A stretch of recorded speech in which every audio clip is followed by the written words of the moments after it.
लक्षण धर्म का आज 5वां दिन है। उत्तम शौच धर्म। शौच धर्म का अर्थ होता है उत्तम पवित्रता, उत्तम निर्लोभता, उसको शौच धर्म कहा जाता है। पूज्य गुरुदेव श्री का उसके ऊपर प्रवचन है, वो अपन पढ़ते हैं।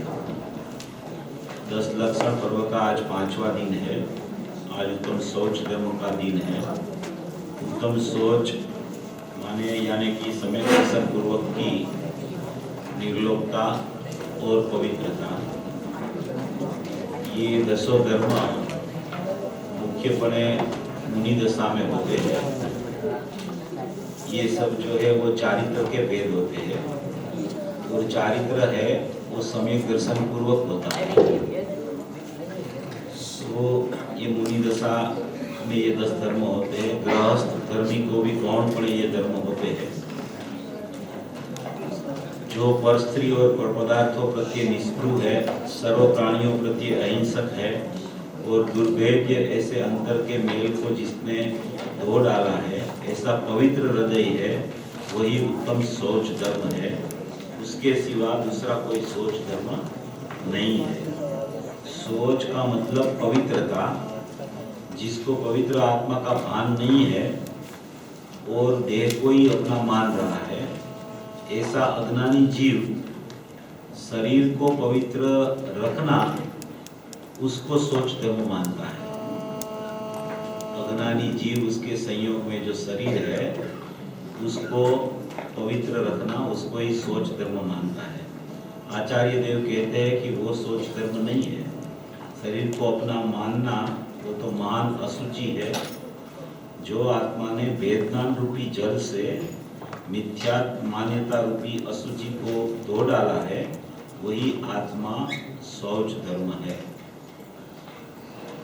जिसने पवित्र चैतन्य स्वरूप का भान जिसको नहीं है और पुण्य पाप को ही अपना कर्तव्य मानता है, पर का मैं करूं ऐसा मानता है, वो जीव पर पदार्थों से निष्पृह कभी हो सकता नहीं है।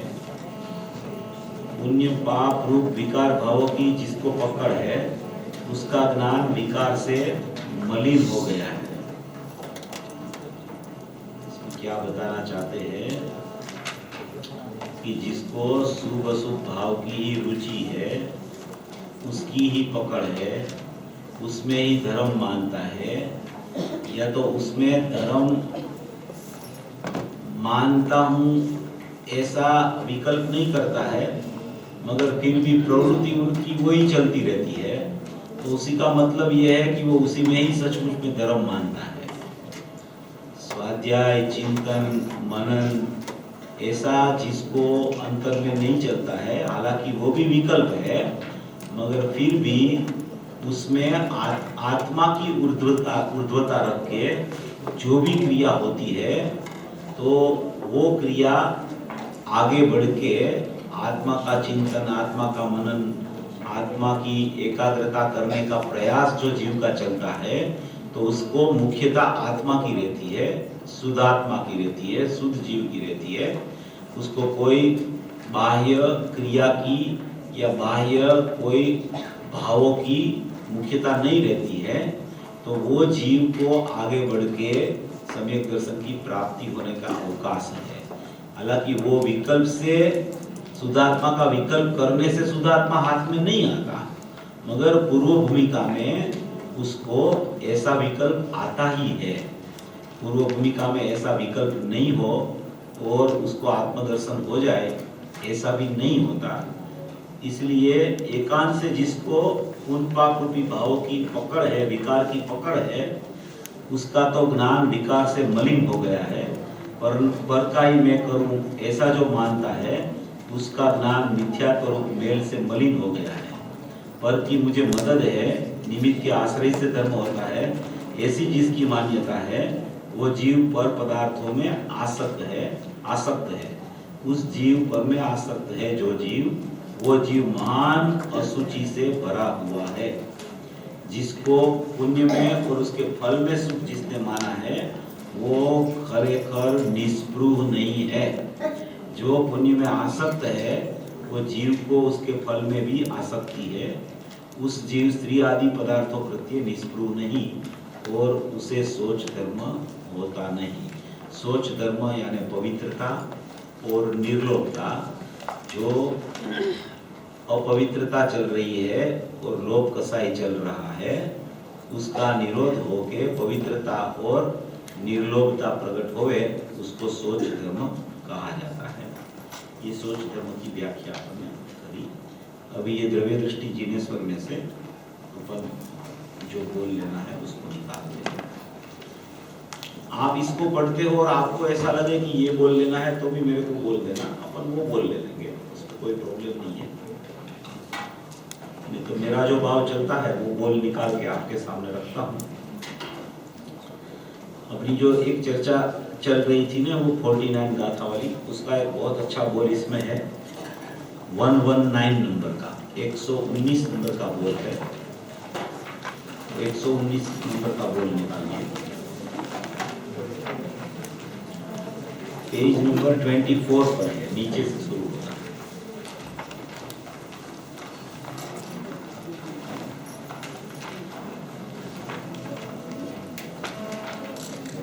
एक बार ये विषय थोड़ा अपन ने 10-1 मिनट ले लिया था छेड़ के, मगर आज वो शुरू से ही वो विषय लेते हैं, तो थोड़ा ये विषय क्लियर हो जाएगा।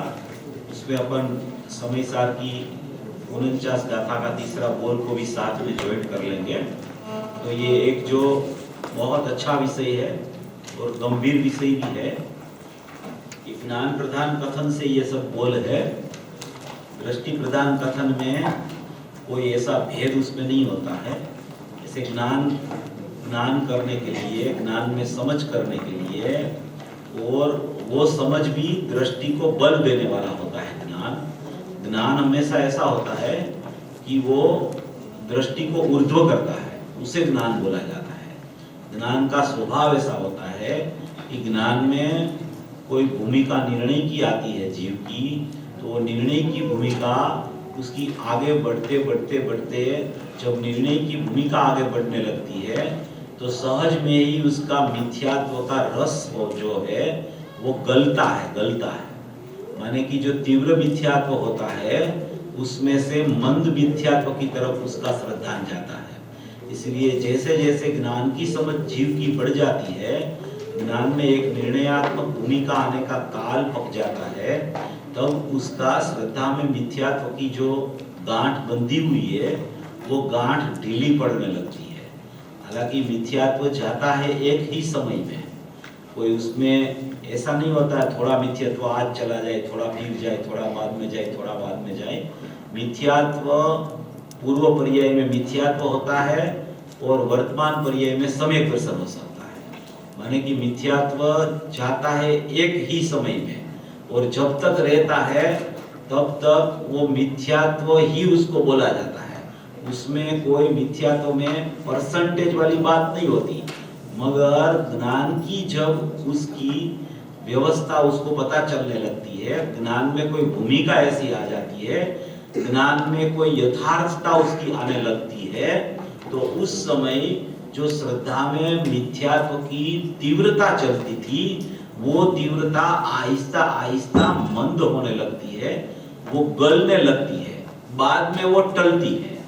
इसलिए ज्ञान का निर्णय बहुत इम्पोर्टेंट चीज है, और ये सब अपन बोल लेते हैं, उससे ज्ञान में निर्णय होता है, और वो निर्णय वाला जीव है वो आगे बढ़ के वो निर्णय दृढ़ करके अपने स्वरूप की प्राप्ति कर सकता है। ऐसा ये बहुत अद्भुत और अपूर्व बोल है, आप सबने निकाला ना 119। भूतकाल की अनंत पर्याय, भूतकाल की अनंत पर्याय हो गई, अनादिकाल का जीव है। तो वर्तमान की पर्याय से अपन देखे तो अपना भूतकाल देखे तो भूत में मैं था, वहां में था, उधर में था, उधर में था, उधर में था, मेरा अनादि अनादि अनादि अनादि अनादिपना अपन देखे तो अनादि से जीव है, अनादि से जीव है। तो जीव अनादि से है, तो उसकी अनादि से जीव है, तो प्रत्येक समय में उसकी पर्याय प्रकट होती रहती है। तो इसलिए बोला जाता है कि भूतकाल की अनंत पर्याय, अनंत पर्याय, अनंत पर्याय।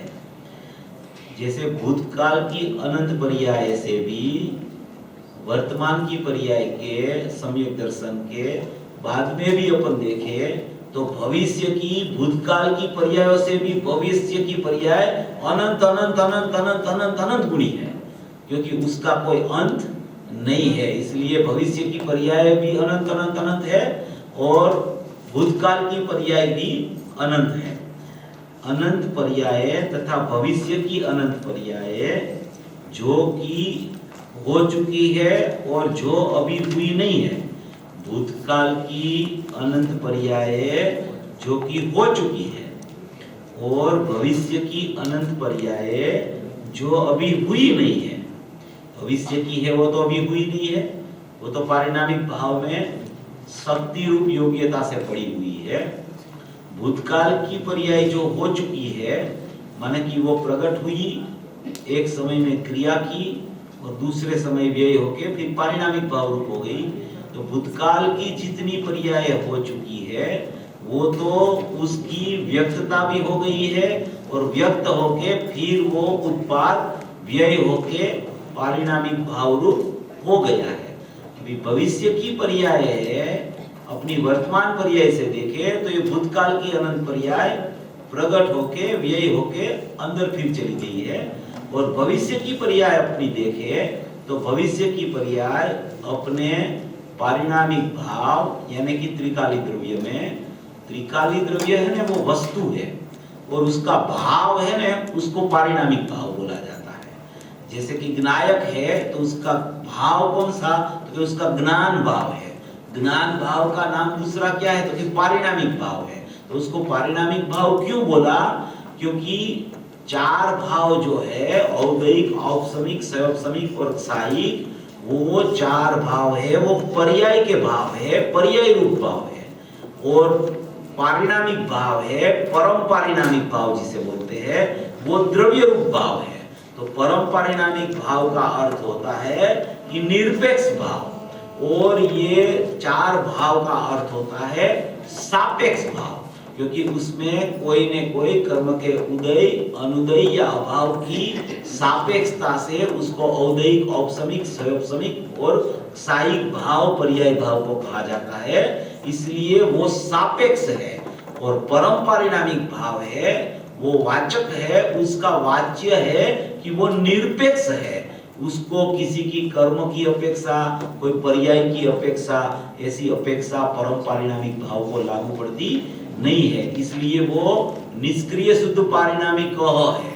वो निष्क्रिय शुद्ध पारिणामिक, उसमें कोई प्रकार की क्रिया नहीं होती है, उसको बोला जाता है निष्क्रिय शुद्ध पारिणामिक भाव। वो ज्ञायक भाव द्रव्य भाव है, उसका लक्षण परम पारिणामिक भाव है। और पर्याय का 4 भाव है, उसका लक्षण औदयिक, सयोपसमिक, सायिक और औपसमिक भाव है। इसलिए ये जो यहाँ कहना ये चाहते हैं कि पर्याय वर्तमान में प्रकट नहीं है, भूतकाल की अनंत पर्याय तथा भविष्य काल की अनंत पर्याय जो कि हो चुकी है और जो अभी हुई नहीं है, वे पर्याय वर्तमान में प्रकट नहीं है। माने कि जो नहीं हुई है, शक्ति रूप पारिणामिक भाव में जो अभी पड़ी है अंदर पर्याय, जो अभी प्रकट होके बाहर नहीं आई है, प्रकट होके बाहर आने वाली है मगर अभी नहीं आई है, वो अंदर शक्ति रूप से पारिणामिक भाव में वर्तमान में अनंत काल तक की पर्याय जितनी होने वाली है, वो सब अंदर में पारिणामिक भाव में अंदर में विद्यमान पड़ी है। इसलिए ये 2 बात हो गई। एक भूतकाल की पर्याय योग्यता रूप, भविष्य की पर्याय शक्ति रूप। ये 2 प्रकार की पर्याय हो गई। एक भूतकाल का परम पारिणामिक भाव और एक भविष्य का परम पारिणामिक भाव। तो भूतकाल का परम पारिणामिक भाव और भविष्य का परम पारिणामिक भाव, ऐसे 2 पारिणामिक भाव नहीं है। परम पारिणामिक भाव तो एक अखंड सत्व है, एक अभेद भाव है, एक ध्रुव सत्ता है। मगर उसको समझने के लिए यहाँ जो बात आई है ना, भूतकाल की अनंत पर्याय और भविष्य की अनंत पर्याय, इसलिए अपन ने उसके दोनों के भेद पाल के अपन ने समझने के लिए ये भूतकाल की योग्यता रूप पारिणामिक, भविष्य की शक्ति रूप पारिणामिक। हालांकि ऐसा है अंदर में, मगर पारिणामिक भाव में भेद नहीं है। पारिणामिक भाव अखंड है, मगर उसकी भूतकाल की योग्यता रूप हो गई है, भविष्य की शक्ति रूप पर्याय वर्तमान में विद्यमान परम पारिणामिक भाव में गुण में समाविष्ट रूप से पर्याय अभी पड़ी है, ऐसा कहना चाहते हैं। पर्याय वास्तव में प्रकट नहीं है, विद्यमान नहीं है, अविद्यमान है। माने कि अभी वो भविष्य की पर्याय अविद्यमान है। भूतकाल की भी अंदर चली गई है, वो भी अभी अविद्यमान है। अभी विद्यमान प्रकट रूप तो एकमात्र वर्तमान पर्याय है, एक वर्तमान पर्याय। तो वर्तमान पर्याय प्रकट क्यों है? वर्तमान पर्याय को प्रकट में क्यों रखा है? क्योंकि वर्तमान पर्याय में उसका निर्णय होता है। वर्तमान पर्याय में ये निर्णय होता है कि मैं ज्ञायक भाव, परम पारिणामिक भाव स्वरूप हूं और मेरा ज्ञायक भाव में, मेरा परम पारिणामिक भाव में भूतकाल की पर्याय योग्यता रूप और भविष्य की पर्याय शक्ति रूप इसी वक्त अभी विद्यमान है। ऐसा निर्णय कौन करता है? कि ऐसा निर्णय बाहर रही हुई वर्तमान प्रकट पर्याय कि जिसमें अभी ज्ञान प्रकट है, वो ज्ञान में ऐसा निर्णय होता है कि ऐसी मेरी सत्ता है, ऐसा मेरा परम पारिणामिक भाव है, ऐसा मेरा स्वभाव भाव है, ऐसा मेरा नित्य भाव है। ऐसा निर्णय वर्तमान पर्याय में होता है। इसलिए वर्तमान पर्याय वो निर्णय करने के लिए बाहर है। ये एक बात हो गई। अभी ऐसा कहते हैं, तथापि केवल ज्ञान उन्हें प्रत्यक्ष जानता है, इसलिए वे पर्याय विद्यमान है, भूतार्थ है, ऐसा जानता है।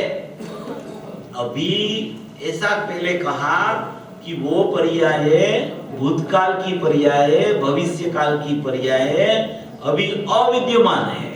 अविद्यमान है माने कि प्रकट रूप नहीं है।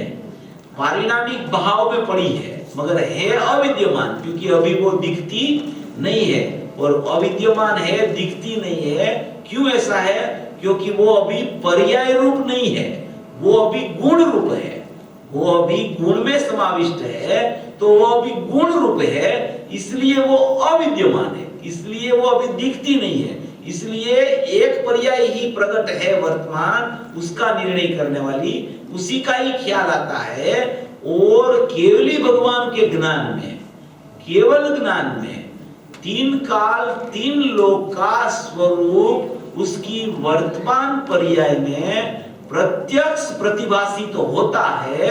इसलिए केवली भगवान सभी जीव की भूतकाल की पर्याय और भविष्य काल की पर्याय अभी शक्ति रूप अंदर पड़ी है, उसको भी उसका जो अंश है वो अंश में से कैसी पर्याय प्रकट होगी, ऐसा भी केवली भगवान के केवल ज्ञान में वो अभी भी जानने में आ रहा है। इसलिए केवली भगवान के लिए वो पर्याय अभी इसी वक्त विद्यमान है। विद्यमान है का मतलब कि उसका ज्ञान में जो भी जीव का भूतकाल और भविष्य काल और वर्तमान काल तीनों काल की पर्याय सहित का द्रव्य उसके ज्ञान में स्पष्ट प्रत्यक्ष जानने में आता है। इसलिए केवली भगवान के लिए वो सब पर्याय सहित का द्रव्य और कौन सी पर्याय कब होने वाली की, कब होने वाली है, कब होगी, कौन सा अंश में से कैसा परिणमन रूप भाव प्रकट होगा और वो परिणमन भाव कौन से निमित्त होगा उसका बाहर में, वो भी केवली भगवान के ज्ञान में इसी वक्त प्रत्यक्ष दिखता है उसको, है?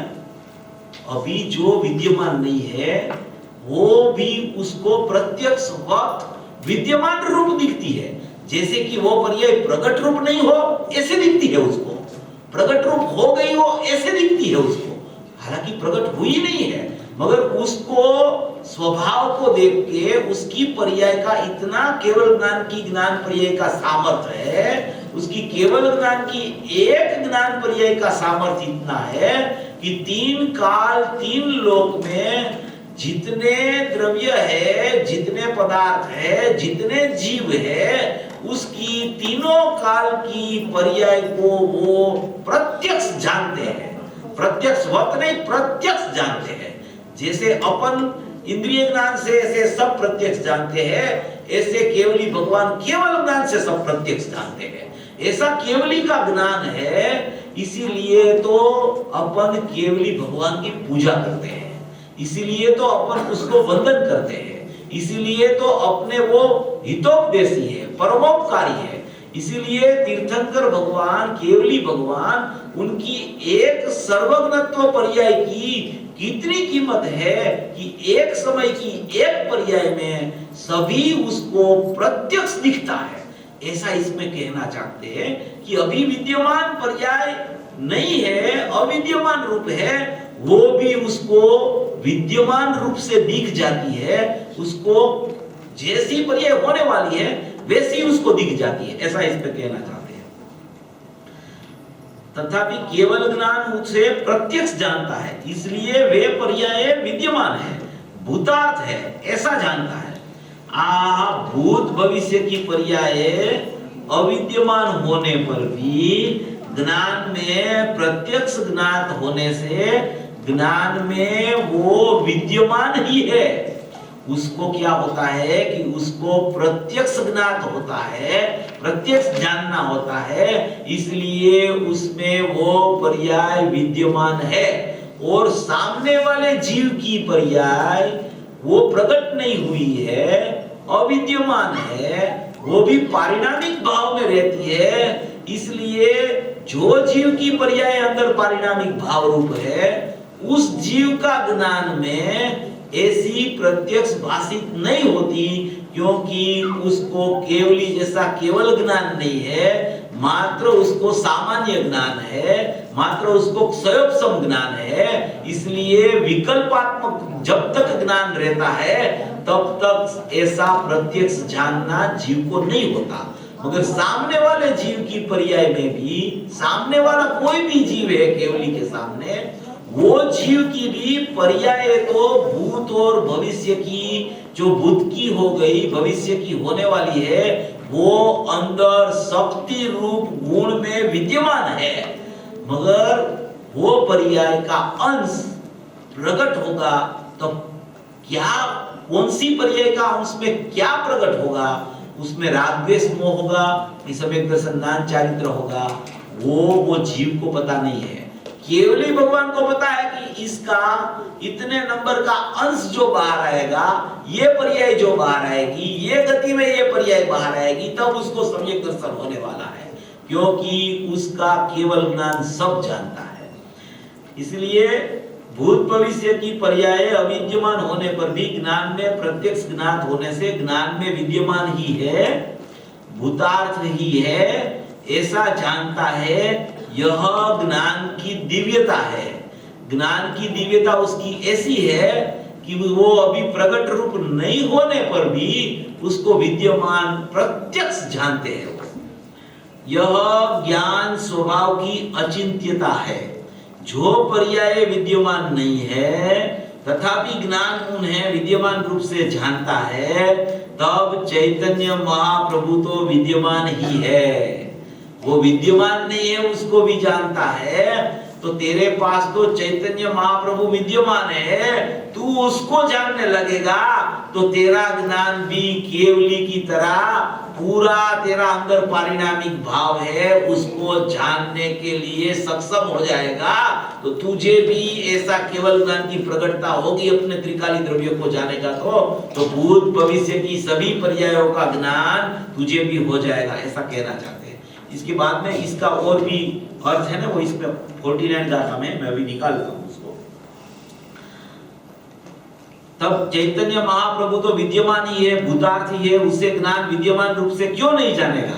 वस्तु सत्य है ना, विद्यमान है ना, तो उस महाप्रभु को तू विद्यमान रूप से जान। आहा, जिसका अस्तित्व नहीं है, जिसका अस्तित्व नहीं है, यानी कि जो पर्याय वर्तमान में विद्यमान नहीं है, जो पर्याय अभी प्रकट रूप नहीं है, इस अपेक्षा से उसका अभी अस्तित्व नहीं है।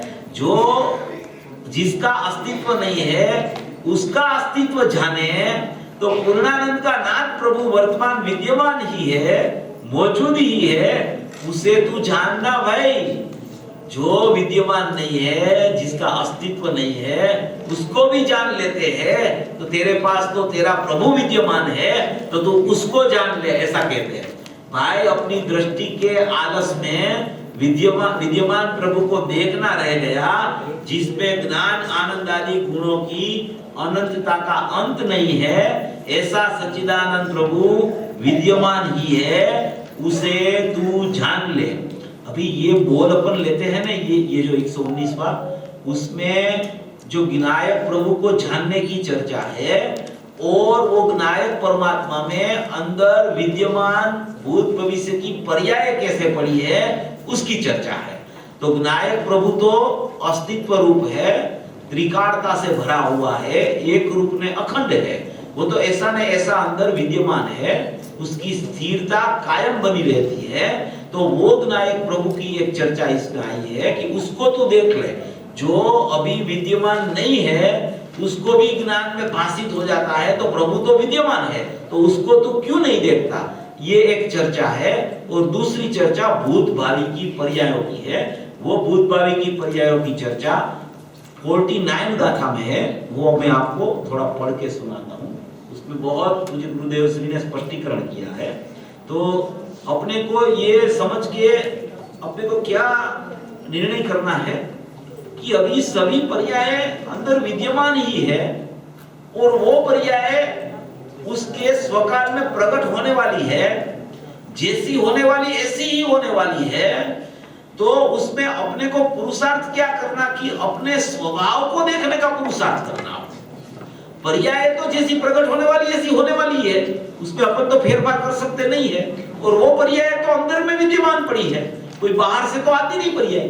पर्याय तो द्रव्य में विद्यमान पड़ी है और वहीं से प्रकट होने वाली है।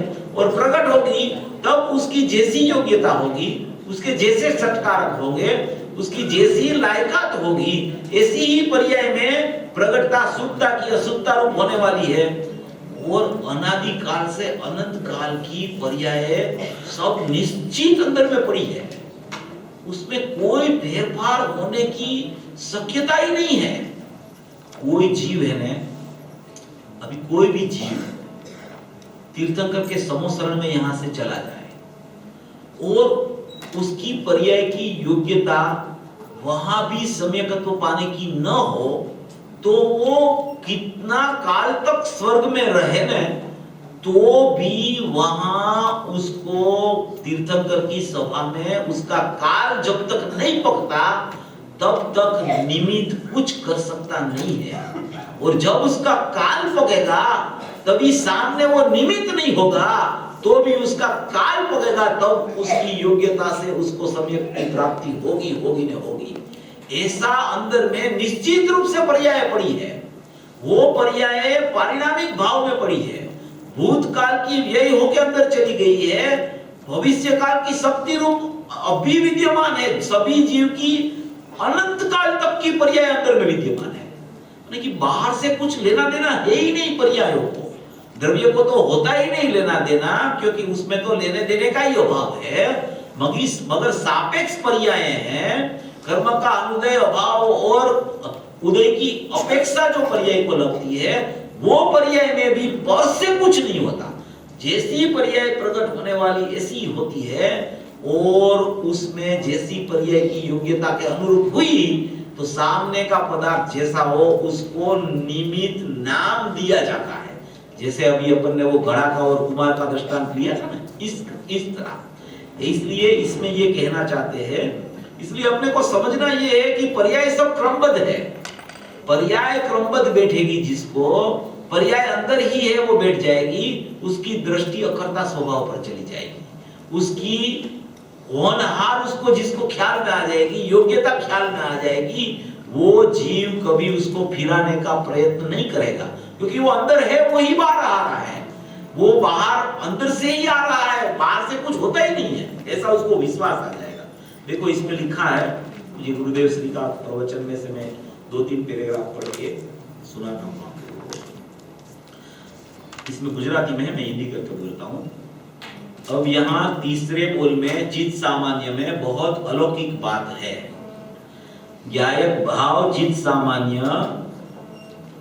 सामान्य नाम दर्शन ज्ञान रूपी चित, ऐसा जो सामान्य स्वरूप चित सामान्य, चित का नाम ज्ञान और दर्शन, ऐसा जो कायमी स्वभाव सामान्य, उसमें दूसरे सब गुण आ जाते हैं। ज्ञान दर्शन बोला तो अनंत गुण उसमें आ गए, ज्ञान दर्शन से उसकी बात कही जाती है, सब गुण उसमें समाहित हो जाते हैं।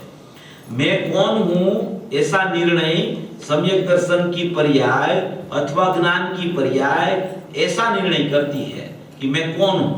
ये चित्त सामान्य में, चित्त सामान्य माने ज्ञायक भाव में, द्रव्य भाव में, त्रिकाल भाव में, चित्त सामान्य में ज्ञायक दर्शन और ज्ञान, ऐसा सामान्य नाम ध्रुव, ऐसा चैतन्य की सर्व व्यक्तियां, सामान्य नाम ध्रुव में चैतन्य की माने की अपने आत्मा की, शुद्ध द्रव्य की समस्त व्यक्तियां, सर्व व्यक्तियां, चैतन्य की सर्व प्रकट अवस्थाओं, प्रकट अवस्था जो होने वाली है वो भूत की और भविष्य की, उसमें अंतर निमग्न है। भूत की और भविष्य की चैतन्य सामान्य में अंतर निमग्न है।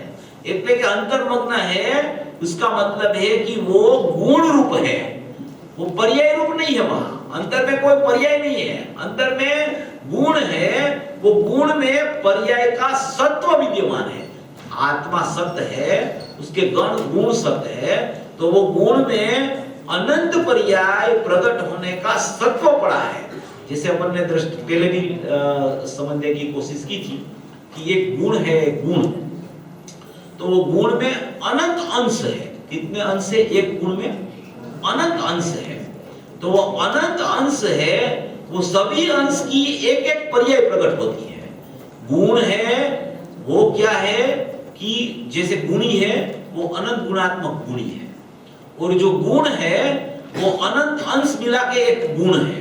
तो वो अनंत अंश है, वो अनंत अंश भी अंदर में गुण में पारिणामिक भाव रूप से है, और पारिणामिक भाव रूप से जो अंश है वो अंश की प्रत्येक, वो अंश की जो समय जो पर्याय प्रकट होने वाली है वो अंश बाहर व्यक्त होता है।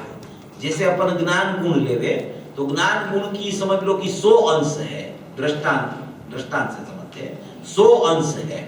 अभी 100 अंश है अंदर एक गुण में, तो 100 अंश में से पहला, दूसरा, तीसरा, चौथा ऐसे एक अंश व्यक्त हुआ तो वो पर्याय व्यक्त हुई ऐसा बोला जाता है, और एक अंश व्यक्त हुआ वो अंश व्यय हो गया तो उसी समय दूसरा अंश व्यक्त हुआ।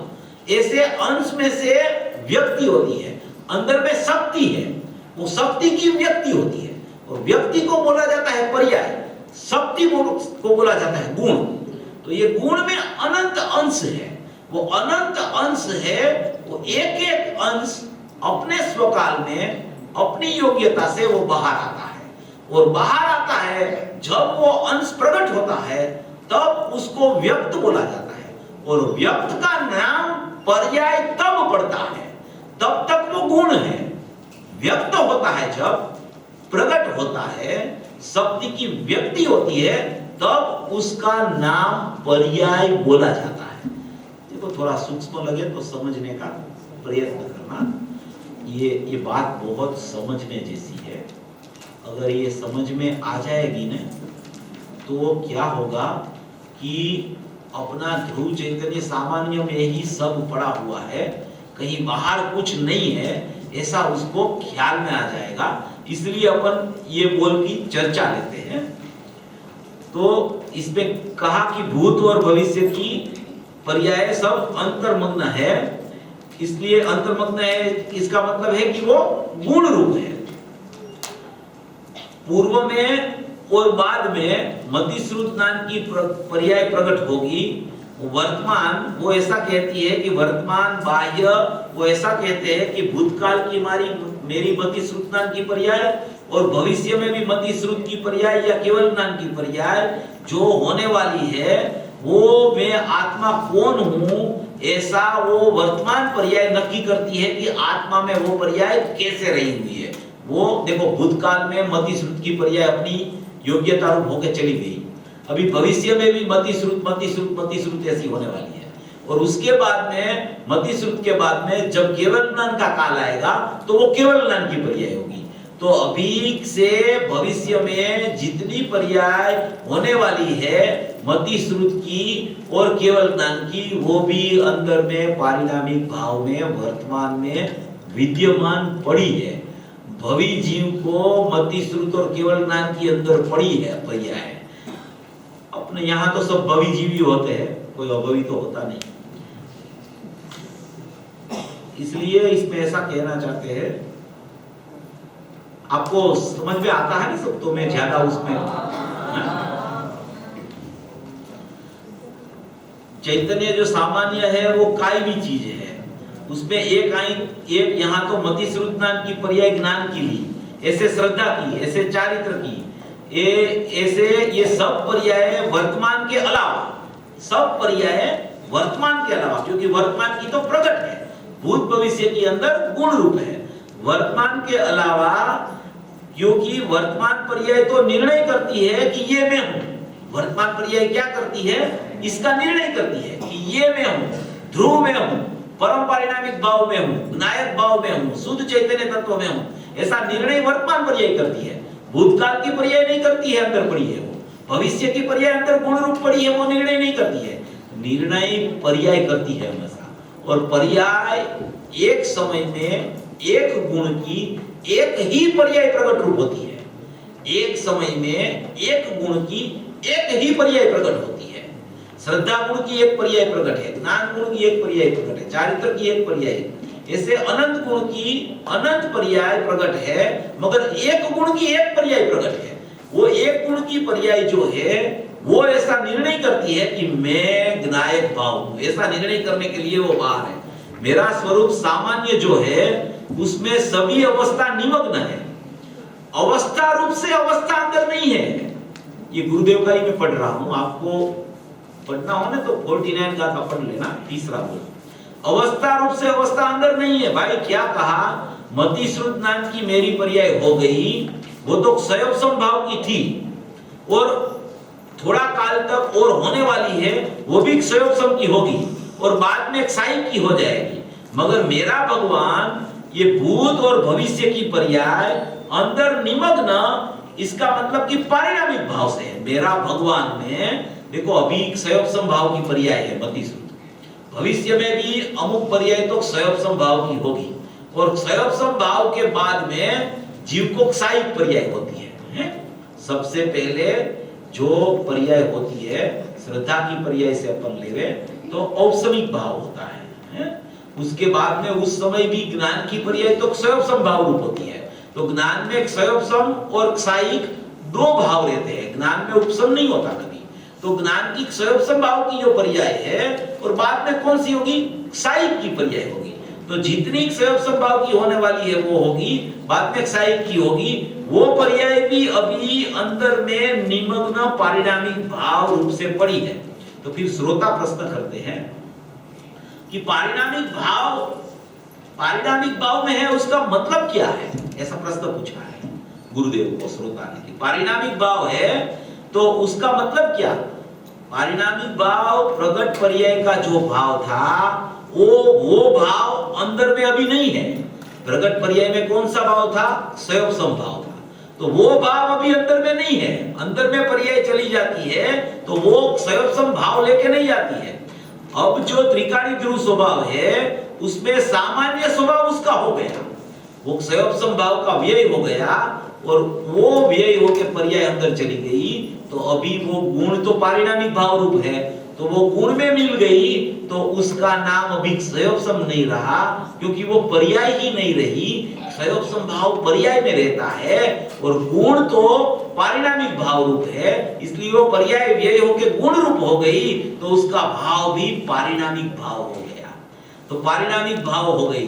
पारिणामिक स्वभाव उसका मतलब कि एक रूप स्वभाव, वो व्यक्त जो पर्याय है वो तो अनेक प्रकार है, भिन्न भिन्न, कोई क्षयोपशम की, कोई क्षयिक की, मति श्रुत क्षयोपशम की, संकित क्षयिक, वो उसकी चारित्र का स्वरूपाचरण की प्रकट अवस्था थी, वो हो गई और होगी। ऐसी ज्ञान की, दर्शन की, चारित्र की, आनंद की पर्याय भी मैं साधक हूं, तो मेरी जो आनंद की पर्याय चली गई वो अंदर में गई। भले वो आनंद की पर्याय क्षयोपशम भाव हो पर अंदर चली गई तो पारिणामिक भाव हो गई। क्यों पारिणामिक भाव हो गई, क्योंकि वो पर्याय ही नहीं रही अभी, वो व्यक्त थी ने, समयवर्ती व्यक्त थी, तब उसका नाम पर्याय था, तब उसका क्षयोपशम भाव नाम पड़ा, क्षयिक भाव नाम पड़ा। मगर वो व्यक्त हो गई, बाद में उत्पाद का व्यय हो गया, तो व्यय का भाव अंदर गया तो वो पारिणामिक भाव हो गया। तो कहना ये चाहते हैं कि सभी अंदर में पड़ा है, बाहर में कुछ नहीं है। जो जीव को चाहिए वो सब अंदर में है। केवल ज्ञान चाहिए तो केवल ज्ञान जहां से होने वाला है वो भाव तो तू है, वहां से केवल ज्ञान निकलेगा। क्षयोपशम भाव वहां से निकलेगा, क्षयिक संकित वहां से निकलेगा, यथाख्यात चारित्र भी वहां से निकलेगा, सिद्ध दशा भी वहां से निकलेगी। इसलिए सब अंदर में भरा है, सब अपना स्वभाव अंदर में भरा है, सभी पर्याय प्रकट होने का भाव अंदर में पड़ा है। इसीलिए ज्ञानी पुरुष, आचार्य भगवान और तीर्थंकर केवली परमात्मा ऐसा फरमाते हैं कि तू हमारे सामने मत देख, तू तेरे सामने देख, तू तेरे को देख। तू हमको देखेगा, हमारे सामने देखेगा तो तेरी गति सुधरने वाली नहीं है। तू तेरे को देखेगा तब तेरी गति का अभाव होगा, तब तेरा भाव है वो फिर जाएगा, क्योंकि शुद्धात्मा के लक्ष्य से ही जीव का परिणमन होता है। कोई पर के लक्ष्य से कभी जीव का परिणमन शुद्ध रूप नहीं हो सकता है। इसलिए ज्ञानी पुरुष हमेशा फरमाते हैं और उसी को ही ज्ञानी बोला जाता है। कोई ऐसा बोले कि तू रोज मेरा वंदन करने आना, तो वो ज्ञानी ऐसा कभी नहीं बोलता है। ज्ञानी ऐसे ही बोलते हैं कि तू तेरे सामने देख, हमारे सामने देखना बंद कर दे, उसी को ही ज्ञानी बोलते हैं। अभी गुरुदेव को अपन वंदन क्यों करते हैं, अपन क्यों गुरुदेव की वाणी सुनते हैं? क्योंकि उसने अपने को अपना स्वरूप बताया। उसने बोला तू भगवान है, तू तेरे भगवान को देख, तू तेरा भगवान का प्रयत्न कर देखने का, तू उसमें लीन हो, तू उसमें अहम कर। इसलिए अपन उसको गुरुदेव बोलते हैं। ऐसा इसमें बहुत ये अच्छी बात है। अगर समझ में आए तो उसका पर्याय की दृष्टि ही उसकी छूट जाती है। क्योंकि पर्याय समयवर्ती है, आगे पीछे कुछ बिगड़ा नहीं है। सब अंदर पारिणामिक भाव है, सब अंदर ध्रुव है, सब अंदर चैतन्य परमात्मा है। जो वर्तमान पर्याय इसका निर्णय करती है, वो ऐसे निर्णय करे कि मैं एक नायक भाव हूं, तो उसी समय वो पर्याय का नाम सम्यक दर्शन पड़ जाता है। मगर आज तक उसने ऐसा निर्णय नहीं किया, ऐसा अहम नहीं किया, इसलिए उसका परिभ्रमण निरंतर चलता ही रहा है। अनंत बार समोशरण में गया, कई बार उसने कितने द्रव्यलिंग धारण कर लिए, मगर उसको अपना स्वभाव की महिमा जिस मात्रा में जितनी आनी चाहिए उतनी नहीं आई। महिमा नहीं आई ऐसा नहीं है, मगर जो मात्रा में आनी चाहिए, जितनी आनी चाहिए, ऐसी अपने स्वभाव की महिमा आई। देखो ये कितना भरिता वस्त्र पड़ा है अंदर में, भगवान आत्मा कितना वैभव लेके अंदर में बैठा है। उसका वैभव कैसा है कि तीन काल तीन लोक के जानने वाली केवली की एक पर्याय है, उससे अनंत गुना वैभव लेके ये भगवान आत्मा अंदर विराजमान बैठा है। तो उसकी एक केवल ज्ञान की पर्याय में तीन काल तीन लोक का जानना और भूत भविष्य वर्तमान का पूरा जानना, सभी पदार्थों का वर्त रहा है। ऐसी एक पर्याय में ऐसा हो रहा है, ऐसी अनंत पर्याय का तो एक गुण बनता है और अनंत गुण का एक त्रिकाली द्रव्य बनता है। तो उसका वैभव कैसा होगा, उसकी महिमा कैसी होगी, उसकी महानता कैसी होगी, वो शुद्ध आत्मा होगा कैसा।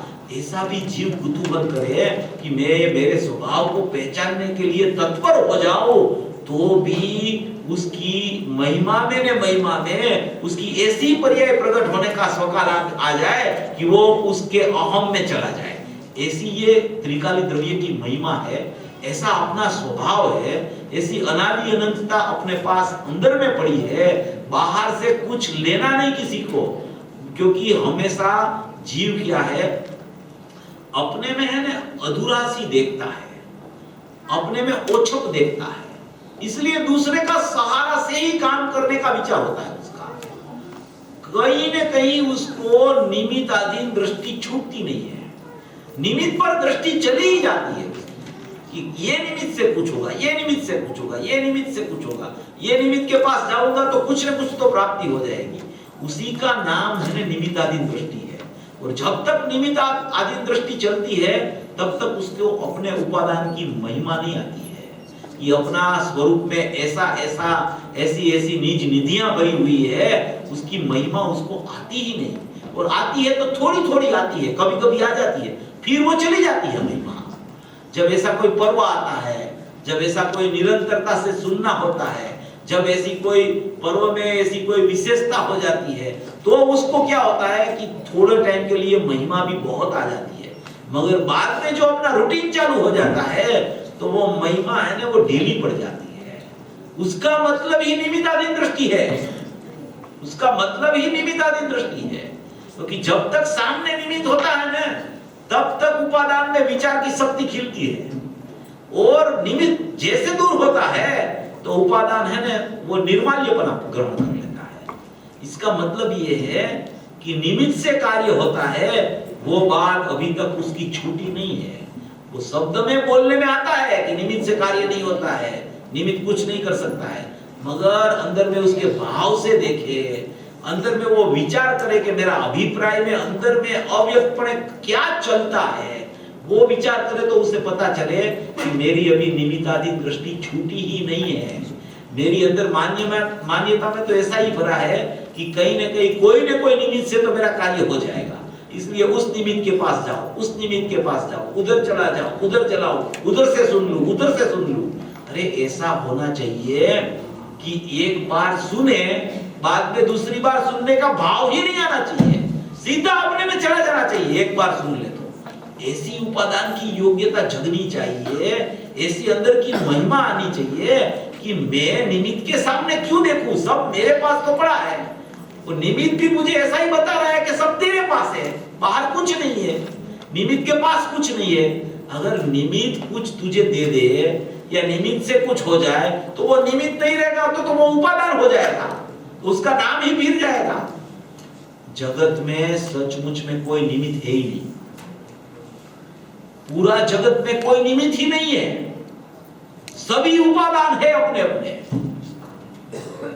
इस उपादान को जब नैमित्तिक बनाता है तो सामने निमित्त दिखता है, मगर उसकी तरफ से उसको देखो तो वो उसका उपादान है, यहां से अपने को देखो तो यहां अपना उपादान है।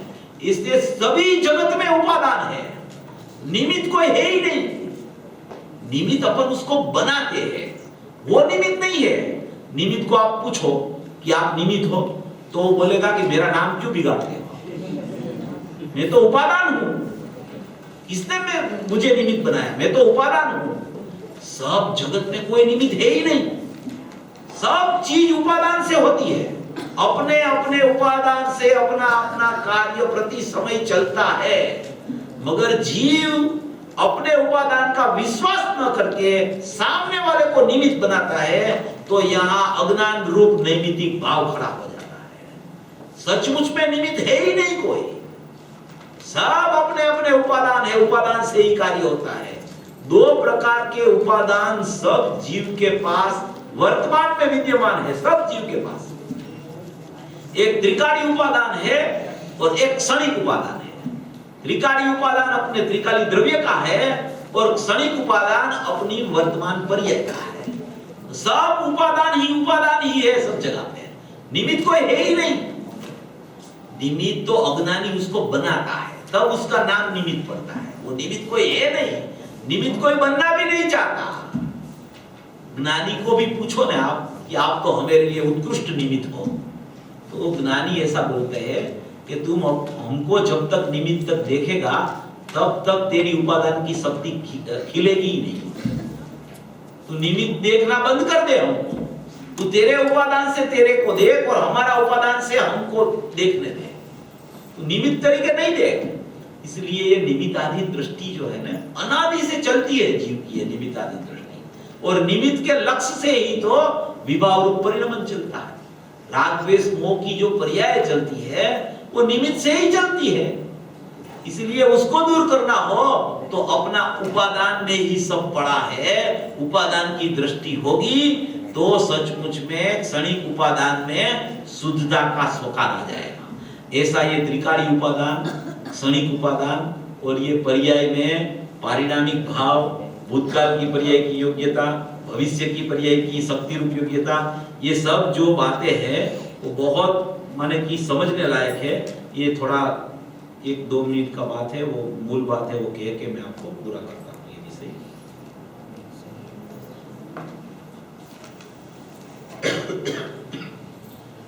ये क्या है, ये आप लोग सब पढ़ लेना इसको। प्रवचन गुरुदेव के है, 49 गाथा के तीसरे बोल के प्रवचन है, उसमें सभी स्पष्टीकरण पूज्य गुरुदेव श्री ने बहुत कर दिया है।